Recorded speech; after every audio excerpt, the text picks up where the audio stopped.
নমস্কাৰ স্বাগতম জনাইছো আমাৰ চেনেলৰ অন্য এটি ভিডিঅ'ৰ মাজলৈ পুনৰবাৰ আপোনালোকক এই ভিডিঅ'টোত হয়তো কি আলোচনা কৰিম থাম্বনেইলখন চাই আপোনালোকে গম পাইছে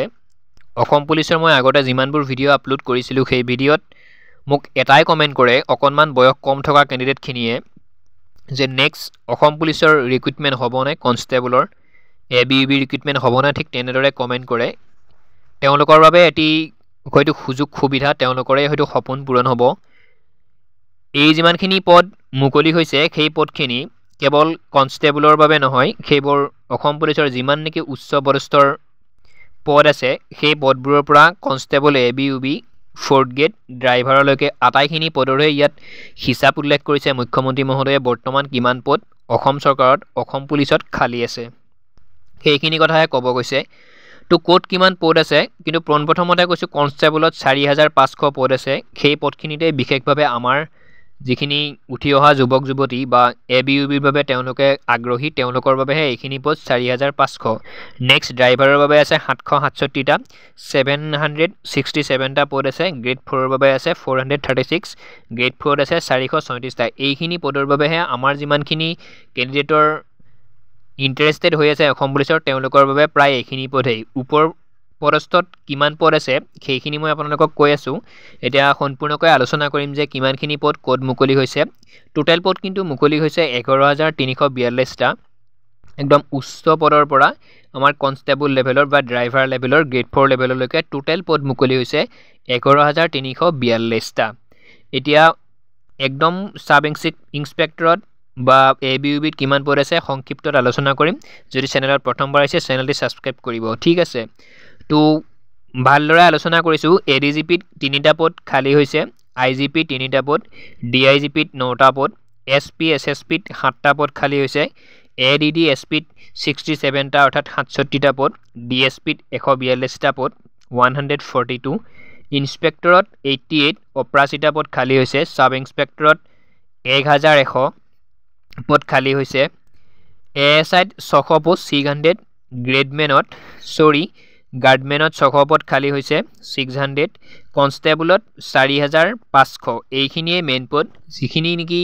ক্যান্ডিডেটে মোক কমেন্ট কৰি থাকে যে এবিইবি কনষ্টেবলৰ পদ অসম পুলিচত আকৌ কেতিয়া মুকলি হ'ব তো তোমালোকৰ বাবে হয়তো তোমালোকৰ সপোন পূৰণ হ'ব বা তোমালোকৰ বাবে সুবিধা কনষ্টেবলত মুঠ পদ খালী আছে 4500 পদ কোনো ধৰণৰ চিন্তা নাই বৰ্তমান যিমানখিনি নেকি প্ৰসেসিংত অসম পুলিচৰ আছে সেই পদখিনি হেগ হৈ যোৱাৰ পিছতো এই 4500 পদ খালী থাকিব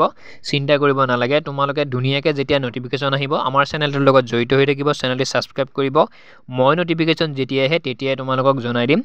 এপ্লাই ধুনিয়াকে কৰিব পাৰিব যাৰ নেকি এজ মিলে যাৰ নেকি শিক্ষাগত অৰ্হতা মিলে শিক্ষাগত অৰ্হতাৰ লগত কোনো কথাই নাই গ্ৰেড 4 আপোনালোকে 8 পাছৰ পৰা এপ্লাই কৰিব পাৰিব ড্ৰাইভাৰৰ মুঠতে ড্ৰাইভিং লাইসেন্সখন লাগিব আৰু কনষ্টেবলত আপোনালোকে 10 পাছ হ'ব লাগিব বা 10 পাছ 12 ডিগ্ৰী 12 নে হক 12 হক ডিগ্ৰী হক জিএন হক কোনো কথা নাই সকলোৱে আবেদন কৰিব পাৰিব কিন্তু ড্ৰাইভাৰত জনে এপ্লাই কৰা তেওঁলোকৰ আমাৰ যিখন লাইসেন্স সেইখন লাইসেন্স লাগিব আৰু grade 4ত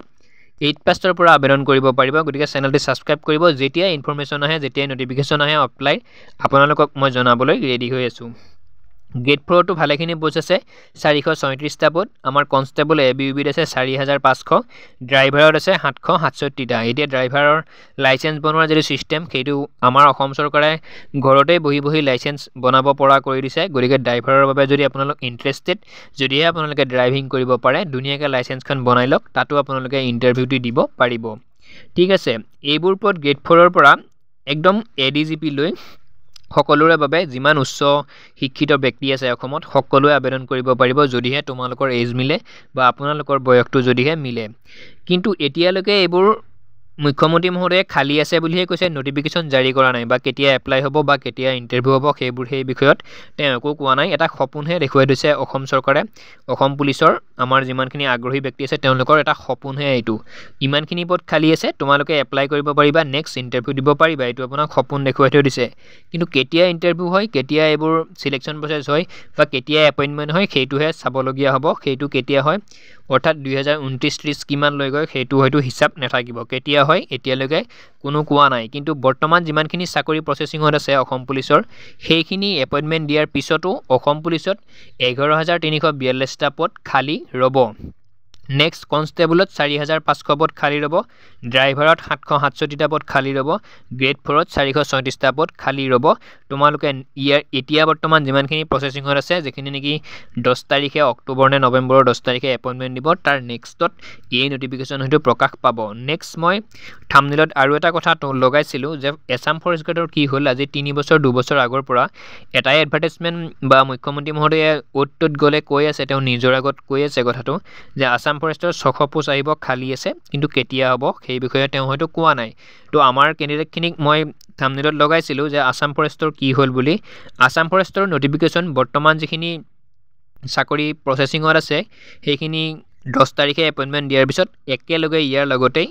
ADRE 3.0 Assam forest Assam police একেলগে নটিফিকেশ্যন ওলাব চিন্তা কৰিব নালাগে একেলগে এপ্লাই কৰিব পাৰিব সম্পূৰ্ণ ভিডিঅ'টো ইমানে আছিল নেক্সট যদি কিবা সুধিব লগা আছে বা অসম পুলিচৰ ওপৰত যদি কিবা সুধিব লগা আছে সুধিব পাৰে সম্পূৰ্ণকৈ শেষলৈ চোৱাৰ বাবে পুনৰবাৰ ধন্যবাদ জনাই আজিৰ ভিডিঅ'টিৰ সামৰণি মাৰিছোঁ জয় আই অসম